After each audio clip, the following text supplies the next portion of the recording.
Hello everybody, it is your friendly fishmonger Dan from dansfish.com, and today I'm going to do something a little different. I'm going to review some foods. These are two foods that are branded very similarly. So the first up is cobalt shrimp pellets. So that's our first contender, and that will be ding ding ding compared against Piscean Energetics shrimp pellets. So I want to take a look at these two things. So I really like mysis shrimp for my fish. I feed frozen mysis. Man, I wish I could get them live. That would be awesome. So they have just such a great nutrient content. And what I really like about them is they're an invasive species up in Canada in these glacial lakes. They were introduced in Canada in the hope that they would help the wild salmon populations increase in number because they would be food for the salmon. Well, anytime we monkey around with nature, we run into problems.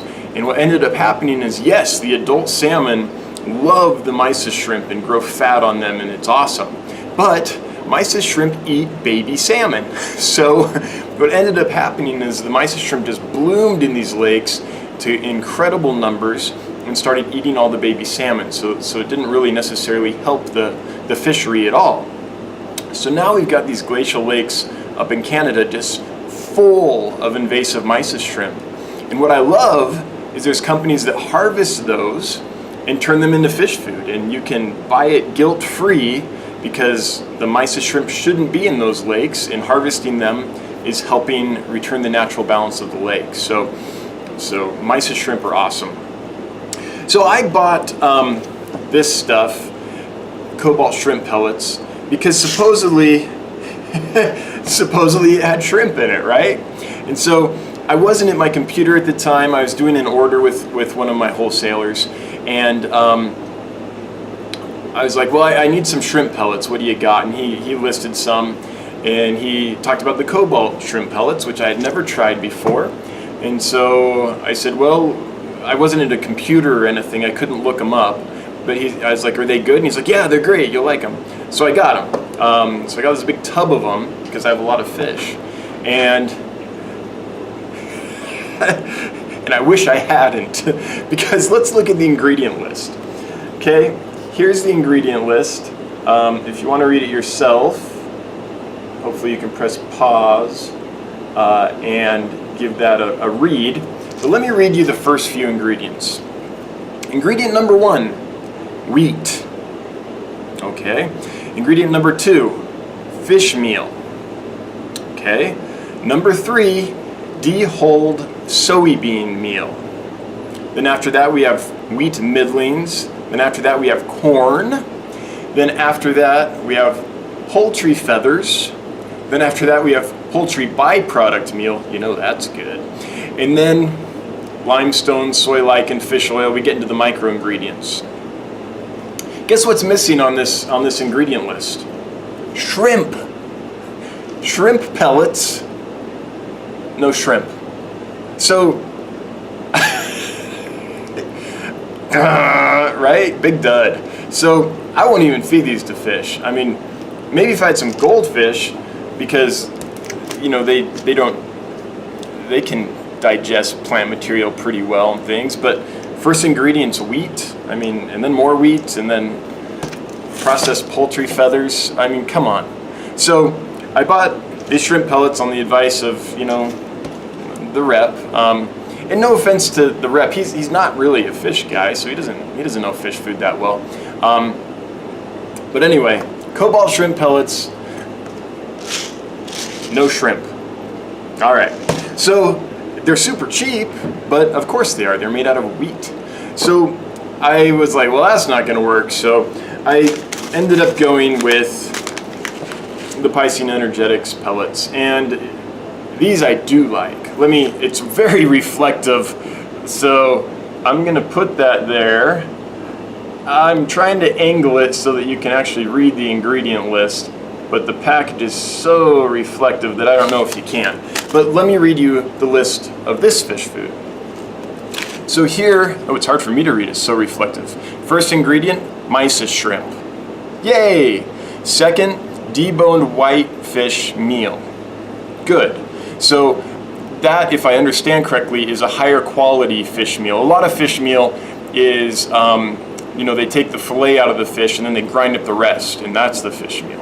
So that has a lot of stuff in it that maybe isn't, all the leftovers after you take out the meat. But deboned whitefish meal, I believe, and maybe someone, if you're more knowledgeable about this in the comments, let me know if I'm right about this.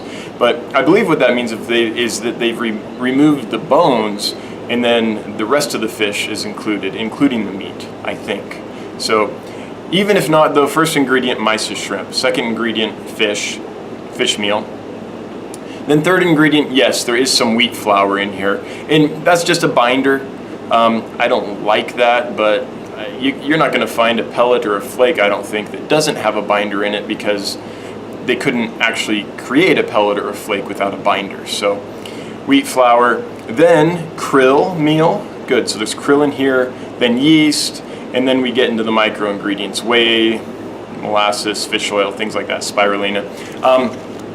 Anyway, first ingredient in these shrimp pellets, PE mysis shrimp pellets, is actually mysis shrimp. So clear winner, right? So I feed this stuff all the time. I've been really happy with it. I do want to give you one point of caution though. I have Aplochilus blocki. It's a tiny little killifish about an inch long that I love. You don't find them very much. I was lucky to get them. And so this is the 2 millimeter size pellet, but I also have the smaller ones, the 1 millimeter size pellet. And I feed that to all the fish routinely. And I've never had this problem before, but every now and then I would notice a couple of dead Aplochilus blocki in the tank. So I test parameters, everything's fine, everyone looks great. I can't detect anything wrong with the fish. And then no one would die for a few days and be fine. And then a few days later, there would be a couple more dead. And I couldn't figure out what was going on until I noticed a pattern. So I rotate this into my feeding schedule every few days. And what I noticed was, it was only the day after I fed this food that I would have a problem with the Aplochilus blocki. I didn't have a problem with any of the other fish, but I did with those. And so I think that this is the first case in my fish keeping where I'm having a problem with them eating the dehydrated pellet, and then when the pellet expands in their stomach, actually hurting the fish. Because when I ceased feeding this to the Aplochilus blocki, had no problems, and then I did a little test, and I fed it again, and I had a couple dead the next day. So I've never run into that before. I've read about it and on the internet and stuff, and I was always like, well, that's not true. I've never had that. But discus people often say you want to soak the pellets before you feed them. Goldfish people often say that, and I guess they're right. So all the other species in the fish room do fine eating the mysis pellet right on the water.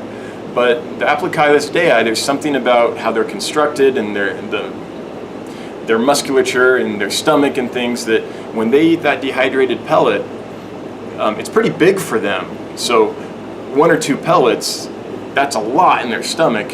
And then I think when those things expand, for some of them it's just too much. So just a word of caution on that. And I don't think that's just this food. I think that if I was feeding a similarly sized pellet of any dry food, I'd probably have the same problem with that one species. So I no longer feed pellets of that size to that species. I have no problem feeding other pellets, like the small golden pearls and things like that, because they're so small that they don't have the same effect. But so first time I've ever noticed that.